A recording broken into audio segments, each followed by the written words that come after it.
જય ગૌ માતા, જય ઠાકોરજી। આત્મનિર્ભર ગ્રુપ ગૌ પ્રાકૃતિક કૃષિ ગ્રુપ રાજકોટ જિલ્લા ધનરાજ પ્રાકૃતિક ફાર્મ નારાયણભાઈ વસરા।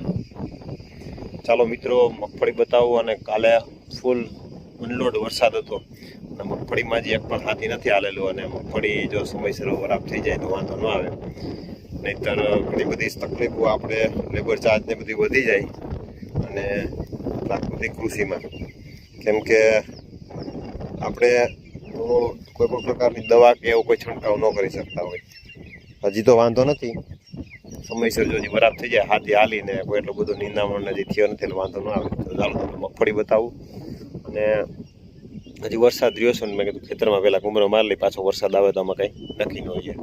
ચાલો, એ વિદ્યાર્થીનો કન્ટિન્યુ વરસાદ ચાલુ છે, પણ તેમ છતાં હજી મગફળી હાઈ ક્લાસ સરસ નરવી છે અને વાંધો નથી।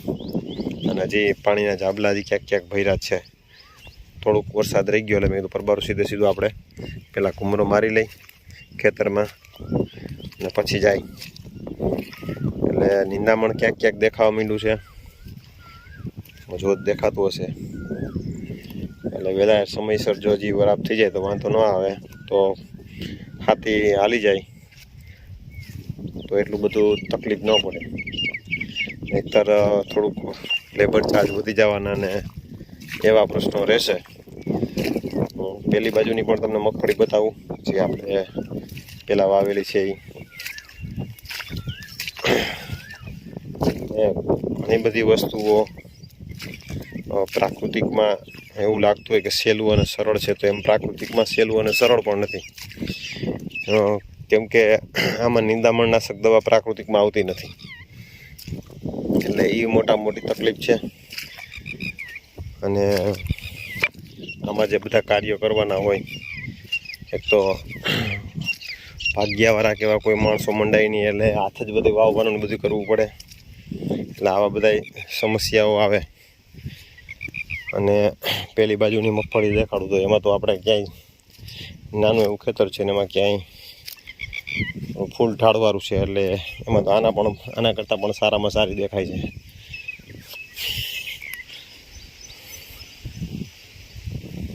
તમને દેખાતી હશે, વચ્ચે પાણીની નેર આવે છે, એમાં લગભગ પાણી અત્યારે ભર્યું હશે। અત્યારે પાણી ભરેલું છે અને લગભગ પાણી ઉપરથી આવે પણ છે એવું લાગે છે। થોડું એટલા સરસ મજાની મગફળી આ પ્લોટમાં પણ દેખાય છે, અને હજી એમાં પણ હજી નિંદામણનો વાંધો નથી। અને જો સમયસર હાથી હાલી જાય અને એક વખત નીંદાઈ જાય તો લગભગ મારા ખ્યાલ પ્રમાણે પ્રશ્નો એમાં નહીં રહે, દેખાતું જ હશે। હજી એમાં પણ વાંધો નથી, કેમ કે આમાં નિંદામણની તો ખાસ સાડ રાખવી પડે। આમાં ન કરીએ તો આમાં તકલીફ થાય, તો પછી ઘઉંમાં તકલીફ થાય, ઘઉંમાં તકલીફ થાય તો પછી આવતે વર્ષે પછી પાછી આમાંય તકલીફ થાય। એટલે આવી બધી વસ્તુને ધ્યાનમાં રાખીને પરફેક્ટ કરવું જ પડે, અને નિંદામણમાં તો ખાસ ધ્યાન દેવું પડે। અને કાલે પાણી ચડવું હશે લગભગ, આ તમને દેખાતું હશે આ ઓવારિયા જોઈને, કે નહીતર આમ વાંધો ન આવ્યો અને કાંઠા બરોબર હાલી ગયા પાણી। ગયા વર્ષે પાડો થોડોક તોડી નાખ્યો હતો નહેરમાંથી, સામેની સાઈડ નીચો થોડોક પારો છે, એટલે એવું લાગે છે કે આવતે વર્ષે પાછો કરવો જોશે પાડો। તો ચાલો, ગઈકાલના વરસાદનો જે આપણે વિડીયો મૂક્યો હતો એનાથી જે આપણો રસ્તો છે એ રસ્તામાં શું તકલીફ છે ને એ અપડેટ આપીએ। અને આપણું ગૌધન છે એ પેલી બાજુના શેડમાં અત્યારે છે, કેમ કે અત્યારે તો કોઈ લીલો ચારો કે કપાય એવું છે નહીં। ઓવરઓલ હાઈ ક્લાસ છે, વાંધો નથી, નરવી છે માંડવી। તો ચાલો, રસ્તો અહીંયા બધા ચડી ગયેલા છે આપણા ફાર્મની બાજુમાં। રસ્તો ટપકો હતો, આ બાજુનું પાણી છે એ બધું જ રસ્તામાં આવે। તો ચાલો તમને બતાવો, અહીંયા તો હજી ક્યાંય રસ્તો નહોતો ટપ્યો, પાણી વાંધો નહોતો આવ્યો। તેમ આગળ જશો, કેમ અહીંથી એટલું પાણી હતું તો અહીંયા આ ભાઈનો કાઢ્યો ધોઈ નાખ્યો। પછી જેમ આમ આગળ જશું ને તો વધારે નુકસાની આવતી જશે।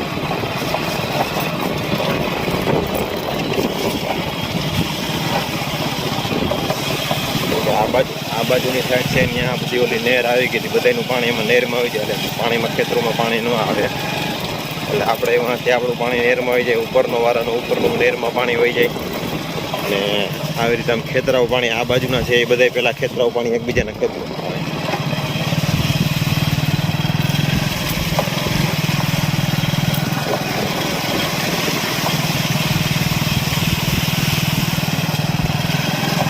હાલના વરસાદમાં એમ કહી તો ચાલે કે કપાસના પાકમાં એ પાણી નહોતું ભરાણું, ખાલી પાણી આવેલું ગયું ને એના કારણે પણ ઓલું થઈ ગયું,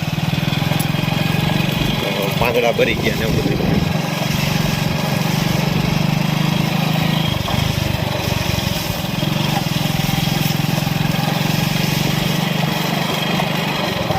અહીંયા તો માર્ગ હતો તોડી નાખ્યો.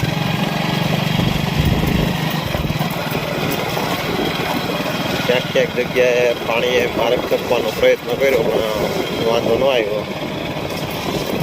જો અહીંયા અડધો કપાસના બાંધ ભરી ગયા, પાણી ભર્યું ગયું ને એના કારણે એટલે અહીંયા ઓવરિયા બધું માર્ગે ચડી ગયા.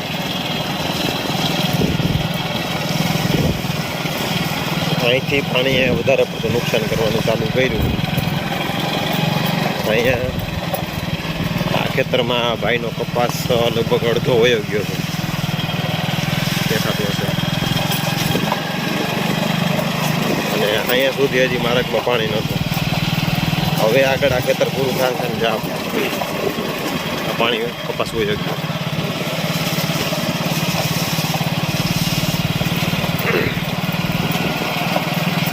હવે અહીંથી પાણી છે ને માર્ગમાં નીચે આવવાનું ચાલુ થાય અને જે ખેતરોનું પાણી છે આ અત્યાર સુધી એકબીજાના ખેતરમાં ઉપર હતું.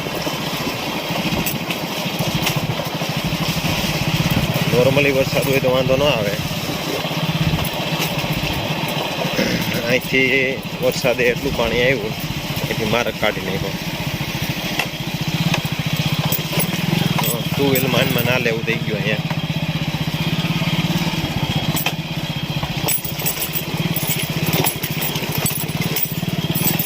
પાણા ધોઈ નાખ્યા, દેખાતું હશે. ટુ વ્હીલર માનમાં હાલે.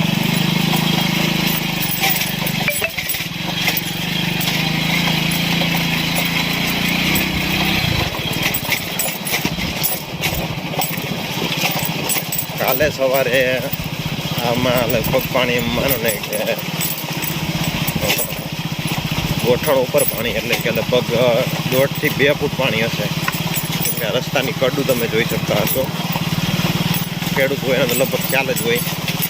બતાવીશ એના ઉપરથી હમણાં તમને બતાવીશ કે રસ્તાનું પાણી ખેતરમાં ચડી ગયું પાણી, એ પણ તમને બતાવીશ.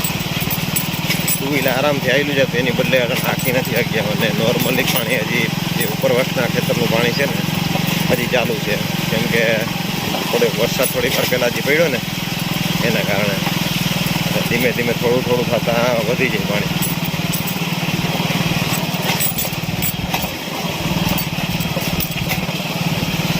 અહીંયા જો આ રસ્તા તમે જો સાઈડ ધોઈ નાખીએ ને એટલે આમાં લગભગ 1.5 ફૂટ ઉપર પાણી હતું કાલે. એમાં રસ્તા કેટલા વર્ષો જૂના છે ને સાઈડું ક્યારે ધોવાણી હતી. આ વર્ષે સાઈડું ધોઈ નાખી, એટલું પાણી આવ્યું છે અનલોડ. બતાવું તો તમને, કેમ કે માર્ગમાંથી રેતી કાઢીને થોડીક ખેતરમાં ચડાવી દીધી. આ અહીંથી પાણી ખેતરમાં ચડી ગયું અને આ રેતી અહીં માથે ચડાવી દીધું ખેતરમાં. અને અહીંથી આમ જવાનું ચાલુ થયું. અહીંયા દરેક ધોઈ નાખ્યું અને એટલું પાણી હતું કે આમાંથી ખેતરમાં ચડી ગયું પાણી. હજી તો આગળ તો આનાથી વધારે છે. ચાલો બતાવવાનો તમને.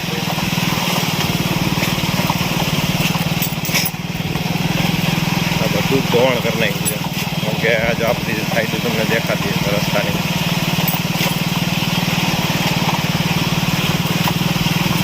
રસ્તામાં જે કાચો મટીરિયલ નાખેલો હતો એ તો બધું સાફ કરી નાખ્યું.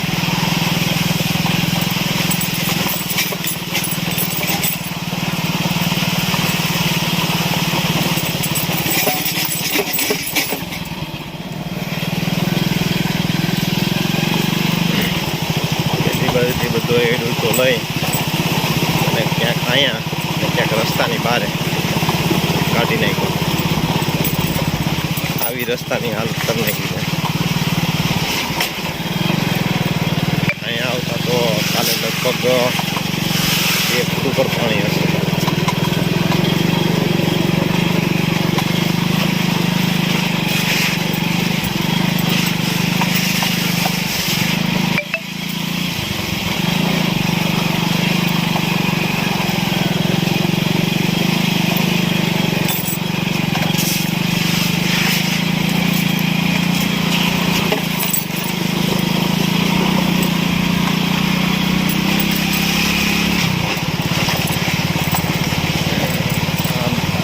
બે ફૂટ જેવો પારો છે, અહીંથી પાણી ટપી ગયેલું છે. અહીંથી આ પારામાંથી બધે પાણી ટપી ગયેલું છે, પણ આ પાણાનો ઓલા કાળા પથ્થરના પાણાનો છે એટલે વાંધો ન આવી ગયો.